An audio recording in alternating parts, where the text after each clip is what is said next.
नमस्कार दोस्तों, आज की कहानी एक इमोशनल हार्ट टचिंग स्टोरी है।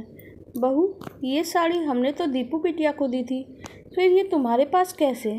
कितनी बार कहा है, बेटियों को दिया हुआ वापस नहीं लेते। सुमन जी अपनी बहू हेतल से कहती हैं।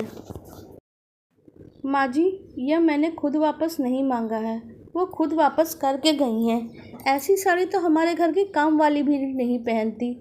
ऐसा बोलकर हेतल ने अपनी बात कहते हुए कहा। सच ही तो कह रही है, परंतु उसे यह बताकर हमारे साथ खुद का अपमान भी किया है।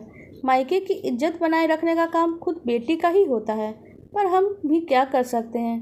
क्या दीपू को यहाँ की परिस्थितियों के बारे में नहीं पता है? गरीबी में पली बड़ी है, फिर भी कैसे भूल सकती है अपनी स्थिति को? क्या ससुराल पैसे वाला मिल जाएगा तो मायके की इज्जत मिट्टी में मिला देगी? बहू, तुम रहने दो, उसकी साड़ी पहनने की ज़रूरत नहीं है। हम गरीब ज़रूर हैं, पर जानते हैं बहू को कैसे पहनाया जाए। किसी के दिए के मोहताज नहीं हैं हम, सुमन जी ने गुस्से में कहा। पर माँ जी, मैं नहीं पहनूंगी तो दीदी बुरा मान जाएगी, हेतल ने डरते डरते बोला।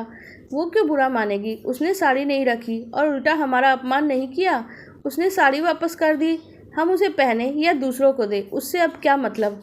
हमारी साड़ी हमारे पास आ गई है, उसका जो करना है वो हम कर लेंगे।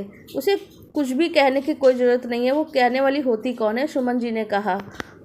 पर माँ जी, उन्होंने अब तक हमने जो भी दिया, कपड़ा दिया है, वो बैग भर कर वापस कर गए। आप जब मौसी जी के यहाँ गए थे तब, यह कह के सब मेरे काम की नहीं है अब, हेतल ने कहा। कोई बात नहीं बहू, चिंता मत करो, हम कुछ ना कुछ उपाय कर लेंगे, पर तुम इसे पहनना मत, क्योंकि उसके ससुराल वाले कहीं से भी तुम्हें अगर देख लेंगे तो हमारे बारे में क्या सोचेंगे कि हम बेटी को देकर हमने वापस ले लिया। हम नहीं चाहते हमारी इज्जत पे कोई मिट्टी उछाले।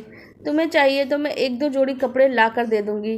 बेटी, तुम मुझसे नहीं समझी, पर तुम तो समझती हो ना, माता पिता की इज्जत क्या मायने रखती है। बेटी को थोड़ा सा घमंड आ गया है, पर तुम तो। वाक्य अधूरा छोड़ते हुए भरी आंखों से सुमन जी ने हेतल को देखा। हेतल ने सुमन जी का हाथ थामते हुए कहा, माँ जी, भरोसा रखिए, इस घर की इज्जत में मेरी भी इज्जत समाई हुई है, मैं उसे चीर चीर नहीं होने दूंगी। मुझे तुमसे यही उम्मीद है। कहते हुए सुमन जी ने हेतल को गले लगा लिया। आपको हमारी ये कहानी कैसी लगी? आप हमें कमेंट सेक्शन में बता सकते हैं। अगर आपको वीडियोस पसंद आ रही है तो वीडियोस को लाइक कर दीजिए और हमारे चैनल को सब्सक्राइब कर लीजिए। धन्यवाद।